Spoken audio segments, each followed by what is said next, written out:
Theodolite उपकरण की सहायता से ऊर्ध्वाधर कोण मापन की जो दो कंडीशन थे उसमें दूसरा कंडीशन था कि अगर क्षैतिज समतल से ऊपर या नीचे की तरफ जब दो बिंदु हों तो हम ऊर्ध्वाधर कोण का मापन कैसे करेंगे। तो ये जो दो बिंदु वाला केस कंडीशन है, इस कंडीशन के अंतर्गत तीन केस आते हैं और वो तीन केस कौन कौन से हैं उनमें से जैसे जब हमारा जो क्षैतिज समतल हो गया उस क्षैतिज समतल के ऊपर की ओर दो बिंदु हों, और जो दूसरा कंडीशन होगा वो क्षैतिज समतल से नीचे की तरफ दो बिंदु हों, और जो तीसरा कंडीशन होगा वो ये होगा कि एक बिंदु जो है वो क्षैतिज समतल के ऊपर की ओर है और एक बिंदु क्षैतिज समतल के नीचे है, तब हम ऊर्ध्वाधर कोण का मापन कैसे करेंगे। तो इन तीनों कंडीशनों को हम यहाँ पर नोट करते हैं। तो यहाँ पर जो पहला केस है वो है कि दोनों बिंदु जो हैं वो क्षैतिज समतल के ऊपर स्थित हैं। तो इसको हम देखेंगे, समझने की कोशिश करेंगे कि आखिर ये कैसे है। तो ये मान लेते हैं अगर हमारा ओ एक क्षैतिज समतल है और जो दो बिंदु हैं P और Q वो इसके ऊपर हैं, तो ये मान लेते हैं P बिंदु हो गया और जो दूसरा बिंदु है वो Q हो गया। तो ये क्षैतिज समतल से दोनों ऊपर की तरफ है।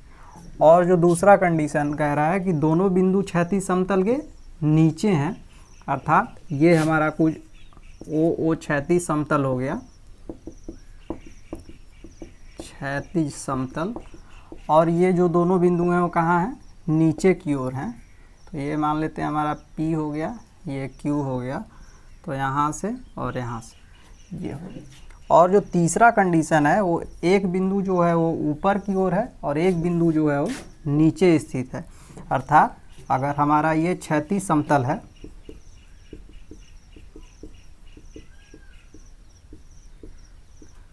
ओ इसका नाम दे देते हैं, तो एक बिंदु जो हो गया वो ऊपर P हो गया यहाँ पे, और जो दूसरा बिंदु है वो Q वो नीचे की तरफ स्थित हो गया।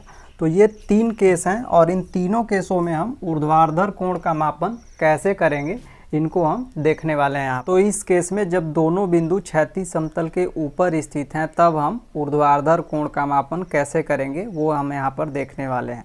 तो इसकी प्रक्रिया क्या है, इस प्रक्रिया को हम समझेंगे यहाँ पर। तो जो प्रक्रिया है ऊर्ध्वाधर कोण मापन की वो बिल्कुल ही सामान्य विधि की तरह ही है।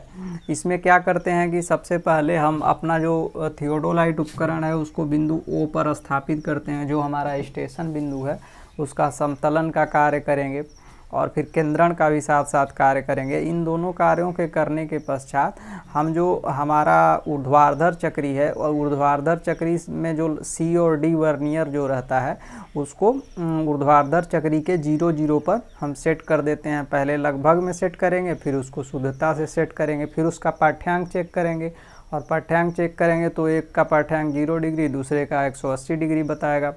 और इस तरीके से हम समझ लेंगे कि जो हमारा दोनों वर्नियर है वो बिल्कुल ही शुद्ध स्थिति में है। अब इसके बाद कोण मापन करने के लिए ऊर्ध्वाधर चक्री को ढीला करेंगे और जो हमारी दूरबीन है उसको ऐसे बिल्कुल उठाते हुए बिंदु P जो है उस पहले बिंदु P को साधेंगे। तो सबसे पहले बिंदु P को साधेंगे और फिर लगभग में फिर शुद्धता से साधेंगे और इसके बाद जो कोण आएगा उस कोण का मान हम नोट कर लेंगे। फिर दूरबीन को नीचे ले आएंगे और फिर क्षैतिज समतल से फिर वही क्रिया दोहराएंगे, बिंदु Q को साधेंगे पहले लगभग में फिर शुद्धता से, फिर बिंदु Q का जो मान आएगा उसको नोट कर लेंगे। तो जो बिंदु Q और जो बिंदु P का मान रहेगा उन दोनों मानों का हम मान नोट कर लेंगे। तो जैसे मान लेते हैं कि ये हमारा क्षैतिज समतल है और यहाँ से हमने मापा तो बिंदु P का जो मान आएगा वो मान लेते हैं अल्फा मान आया, और यहाँ से जब Q बिंदु को मापेंगे तो इसका जो मान आया वो बीटा मान आएगा।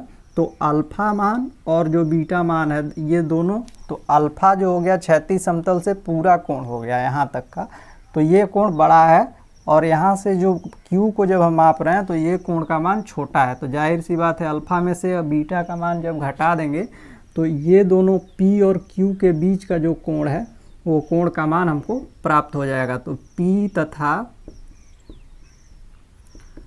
Q के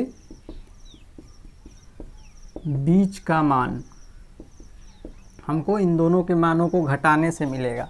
तो इसकी जो स्टेप जो है इसको ज्ञात करने का, उस स्टेप को यहाँ पर हम नोट कर लेंगे और फिर उसके बाद हम आपको समझा देंगे। स्टेप नंबर 1 है, उसके अंतर्गत हम क्या करते हैं कि जो हमारा थियोडोलाइट उपकरण है उस थियोडोलाइट उपकरण को हम क्या करेंगे कि यहाँ पर स्टेशन बिंदु पर अपने स्थापित करेंगे। तो स्टेशन ओ हम उसका नाम रखे हुए हैं, तो यहाँ पे स्टेशन ओ पर हम क्या करेंगे, उसको स्थापित कर देंगे। और किसके संदर्भ में स्थापित करेंगे, तो ऊपरी पार्सल जो थियोडोलाइट उपकरण में जो एल्टीट्यूड बबल होता है उसके संदर्भ में हम उसका समतलन करेंगे और फिर केंद्रण कर लेंगे। तो ये दोनों कार्य हम करेंगे। उसके बाद समतलन और केंद्रण का जब कार्य कर लेते हैं तो उसके बाद स्टेप नंबर 2 में हम क्या करेंगे कि जो ऊर्ध्वाधर चक्री पर लगे हुए जो ऊर्ध्वाधर वर्नियर हैं सी और डी, उनको ऊर्ध्वाधर चक्री के 0 पर लगभग में पहले साधते हैं और फिर जब लगभग में साध लेंगे उसके बाद मंद गति पेच की सहायता से उसको फिर शुद्धता से साधेंगे। उसके बाद चूंकि यहाँ पर एक चीज़ ये समझने वाला है कि जो ऊर्ध्वाधर चक्री होता है उस ऊर्ध्वाधर चक्री से लगा हुआ होता है वर्नियर सी और डी। जैसे ये सी और डी वर्नियर हो गया, तो ये जो ऊर्ध्वाधर चक्री है इससे लगा हुआ जो दूरबीन रहेगा वो घूमेगा, लेकिन ये जो वर्नियर है इनकी स्थिति जो रहती है वो फिक्स रहती है। और जो चक्री है ये इसी से लगा होता है दूरबीन, ये घूमेगा लेकिन ये वर्नियर फिक्स रहेगा। यहाँ पे समझना ज़रूरी है। जब हम शुद्धता से साध लेंगे उसके बाद हम फिर क्या करेंगे कि ऊर्ध्वाधर चक्री की स्थिति को भी चेक करेंगे। देखेंगे कि जो हमारा थियोडोलाइट उपकरण का जो ऊर्ध्वाधर चक्री है उसकी स्थिति क्या है। तो जो थियोडोलाइट उपकरण की ऊर्ध्वाधर चक्री रहेगी उसकी स्थिति को हम ये मान कर चलते हैं कि वो बाईं तरफ है। तो ऊर्ध्वाधर चक्री की जो स्थिति हो गई वो क्या हो गई, वो बाईं तरफ। तो जब ये बाईं तरफ रहेगी तो ये जो हम स्टेप नंबर 1 से कार्य कर रहे हैं इसको हम फलक बायां प्रेक्षण के अंतर्गत लेंगे। तो इसको हम यहाँ पर लिख लेंगे फलक बायां प्रेक्षण। और फिर दूसरा हम ये चेक करेंगे कि जो हमारा ऊर्ध्वाधर चक्री से लगा हुआ जो वर्नियर सी और डी है उस पे पाठ्यांक क्या दिखा रहा है। तो वर्नियर सी जो रहेगा उस पे 0 डिग्री का पाठ्यांक आएगा और जो वर्नियर डी है उस पे कितना आएगा, 180 डिग्री का आना चाहिए। अब ये दोनों चीज़ें चेक करने के बाद फिर हम स्टेप नंबर 3 पे आ जाते हैं। स्टेप नंबर 3 के अंतर्गत हम जो ऊर्ध्वाधर चक्री है उसको ढीला करेंगे और ऊर्ध्वाधर चक्री से जो लगी हुई दूरबीन रहेगी उस दूरबीन को फिर क्या करेंगे कि ऊर्ध्वाधर समतल में घुमाते हुए बिंदु पी को, जैसे ये सर्कल है ये इसको हम मान लेते हैं कि अगर ये ऊर्ध्वाधर चक्री है और ये जो मार्कर है ये एक दूरबीन हो गया, तो इसकी स्थिति बिल्कुल इस तरीके से होगी। सी पर 0 डिग्री बताएगा और डी पे क्या बताएगा, 180 डिग्री, क्योंकि इसके अपोजिट है। अब यहाँ पे इसको ढीला करेंगे और दूरबीन को फिर कुछ इस तरीके से घुमाएंगे। यहाँ पे हम इस तरीके से है, अब इसको घुमा करते हुए बिंदु पी को पहले लगभग में साधेंगे फिर शुद्धता से साधेंगे। तो ऊर्ध्वाधर चक्री को ढीला करते हैं और फिर दूरबीन को ऊर्ध्वाधर समतल में घुमाते हुए क्या करते हैं, लगभग में बिंदु पी को साधते हैं। फिर इसको कस देते हैं। कसने के बाद फिर जो मंद गति पेंच है वो कार्य करने लगेगा और मंद गति पेंच की सहायता से बिंदु पी को शुद्धता से साधेंगे। मतलब अब हमारी जो दूरबीन है वो यहाँ से जा कर के बिंदु पी को साधने लगी है। जब वो बिंदु पी को साधेगी तो हम फिर वर्नियर सी और डी पर पाठ्यांक देखेंगे। तो जो वर्नियर सी और डी का पाठ्यांक रहेगा वो क्षैतिज समतल से बिंदु पी को साधने के बीच में जो कोण बन रहा है उस कोण का मान बताएगा। तो जो वर्नियर सी है और जो वर्नियर डी है उस वर्नियर सी और डी का मान जो रहेगा वो जैसे हमने बताया कि वर्नियर सी जो कुछ मान दर्शाएगा और जो वर्नियर डी है वो सी का जितना मान दिखा रहा होगा उससे 180 डिग्री अधिक दिखाएगा। अब इन दोनों मानों को लेकर के हम क्या करेंगे, उनका औसत निकाल लेंगे। तो ये जो औसत मान हमारा आया ये आ गया अल्फा। और ये अल्फा क्या है, क्षैतिज समतल से बिंदु पी के बीच के कोण का मान है। ठीक है, अब हमको अल्फा का मान पता हो गया। अब हम नेक्स्ट स्टेप में क्या करेंगे, स्टेप नंबर 4 में। स्टेप नंबर 4 में हम फिर दूरबीन को घुमा करके नीचे फिर क्षैतिज समतल के समकक्ष ले आते हैं और उसके बाद फिर क्या करते हैं, फिर स्टेप 1 से 3 तक की जो भी क्रियाएं हैं उनको दोहराते हैं। इसका मतलब सबसे पहले हम समतलन और केंद्रण का कार्य करेंगे, उसके बाद ऊर्ध्वाधर चक्री को 0 पर सेट करेंगे, उसके बाद फिर घुमाते हुए जैसे हमने बिंदु P को साधा था वैसे ही अब हम क्या करेंगे, बिंदु Q को साधेंगे। पहले लगभग में साधेंगे फिर शुद्धता से साधेंगे और उसके बाद फिर क्या होगा कि फिर जो शुद्धता से जब साध लेंगे तो फिर वर्नियर C और D जो रहेगा वो मान बताएगा और वर्नियर सी में जो मान आएगा उससे 180 डिग्री अधिक मान बताएगा वर्नियर डी। अब फिर इन दोनों मानों को लेकर के हम औसत निकालेंगे, तो ये जो मान आएगा ये क्षैतिज समतल से बिंदु Q तक को मापेगा और इसका मान हमको बीटा मिलेगा। अब हमको क्षैतिज समतल से बिंदु P के बीच का जो कोण बन रहा है उसका मान अल्फा और बिंदु Q के बीच जो कोण बन रहा है उसका मान बीटा हमको यहाँ पर प्राप्त हो गया है। तो अब इन दोनों बिंदुओं के बीच का कोण का मान हमको मिल गया है। बिंदु P और बिंदु Q के बीच कितना कोण बन रहा है उसको हमको ज्ञात करना है। चूँकि अल्फ़ा ज़्यादा है तो हमको ये दिख रहा है कि अल्फ़ा में से इतना अल्फ़ा है, इसमें से अगर हम बीटा निकाल देते हैं तो हमको इन दोनों के बिंदुओं के बीच के कोण का मान मिल जाएगा। तो निकालने के लिए फिर दो बिंदुओं के बीच, दो बिंदु P तथा Q के बीच का मान निकालने के लिए हम क्या करेंगे, अल्फ़ा माइनस बीटा कर देंगे।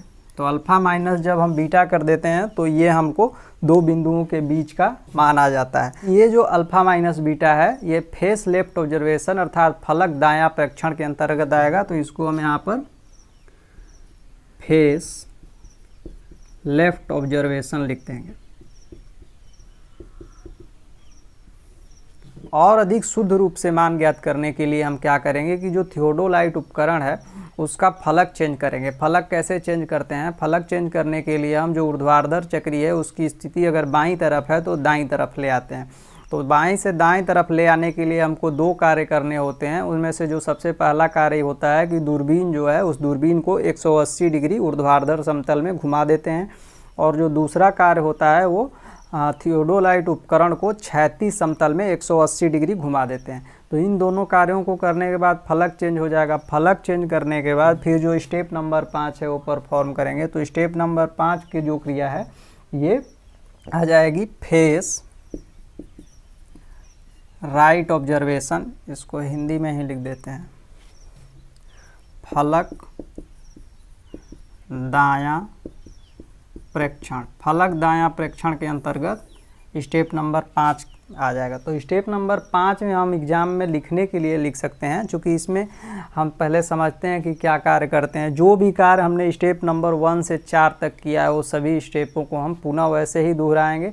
बस हमको इसमें जो ऊर्ध्वाधर चक्री है वो बाईं तरफ थी पिछले में, अब हमारी ऊर्ध्वाधर चक्री है वो दाईं तरफ हो गई है। अब हम वही कार्य करेंगे कि सबसे पहले उपकरण को पहले हम ओ स्टेशन पर स्थापित करके उसका केंद्रण और समतलन का कार्य करेंगे। केंद्रण और समतलन हो जाने के बाद हम फिर क्या करेंगे कि जो हमारा वर्नियर सी और डी है उसको हम 0 पर ऊर्ध्वाधर चक्री के 0 पर सेट करेंगे, पहले लगभग में फिर शुद्ध रूप में, फिर वर्नियरों का मान पढ़ेंगे। और उसके साथ साथ हम ये भी चेक करेंगे कि जो ऊर्ध्वाधर चक्री है वो अब पहले बाईं तरफ थी अब दाईं तरफ है या नहीं, ये दोनों चेक कर लेंगे। अब इसके बाद जब हम ये चेक कर लेते हैं और वर्नियर सी और वर्नियर डी का जो मान है वो एक पर 0 डिग्री बताएगा, एक पर 180 डिग्री बताएगा। अब हम उसको घुमाते हुए फिर बिंदु P को साधेंगे, पहले लगभग में साधेंगे, फिर शुद्धता से साधेंगे, फिर उसके बाद हम यहाँ पर आ जाएंगे, वर्नियर सी और वर्नियर डी का मान आएगा और उन दोनों मानों का औसत निकाल लेंगे और फिर ये मान जो होगा वो अल्फ़ा हो जाएगा। यानी कि क्षैतिज समतल से लेके बिंदु Q जो है उस बिंदु Q के बीच का जो कोण है उसका मान हमको अल्फ़ा प्राप्त हो गया। उसके बाद फिर क्या करेंगे हम कि अब दूरबीन को फिर घुमा करके क्षैतिज समतल के लगभग में ले आएंगे और फिर उसके बाद घुमाते हुए बिंदु Q को फिर हम लगभग में और उसके बाद शुद्धता से साध करके जो बीटा कोण का मान है वो प्राप्त कर लेंगे। यहाँ पर जैसे वर्नियर सी और डी का मान आएगा, इन दोनों को औसत निकालेंगे तो हमको बीटा मिल गया। अब फिर उसके बाद फिर नेक्स्ट स्टेप में हम क्या करेंगे कि दोनों बिंदु P और Q के बीच का कोण का मान निकालने के लिए हम फिर अल्फ़ा माइनस बीटा कर देंगे। तो ये सारा कार्य करते हुए जो हम फिर दो बिंदुओं के बीच का कोण का मान निकालेंगे, दो बिंदुओं P तथा Q के बीच का मान अल्फ़ा माइनस बीटा। लेकिन यहाँ पर ये फेस लेफ्ट ऑब्जर्वेशन के अंतर्गत था, और ये जो मान आएगा ये फेस राइट ऑब्जर्वेशन के अंतर्गत आएगा, फेस राइट ऑब्जर्वेशन। अर्थात जो हमारा ऊर्ध्वाधर चक्री है उसकी स्थिति किधर है, दाईं तरफ है। तो इन दोनों मानों को फिर हम क्या करेंगे कि औसत, इन दोनों मानों का फिर हम औसत ज्ञात कर लेंगे। तो फिर लास्ट में औसत बराबर जो alpha minus beta face left side का जो मान आया है उसका अल्फ़ा माइनस बीटा, ये हो गया हमारा फेस लेफ्ट साइड वाला मान, और alpha minus beta face right observation के अंतर्गत ये मान आया। इन दोनों मानों का हम जब औसत निकालेंगे तो औसत, इन दोनों मानों का जो औसत आएगा वो क्या आएगा, वो बिंदु P और Q के बीच का जो कोण बन रहा है उस कोण का शुद्धतम मान आएगा, औसत शुद्धतम मान। ये किसके बीच है, P तथा Q के बीच। तो इस तरीके से जब ऊपर स्थित हो तो हम इस तरीके से कोण का मान ज्ञात करते हैं।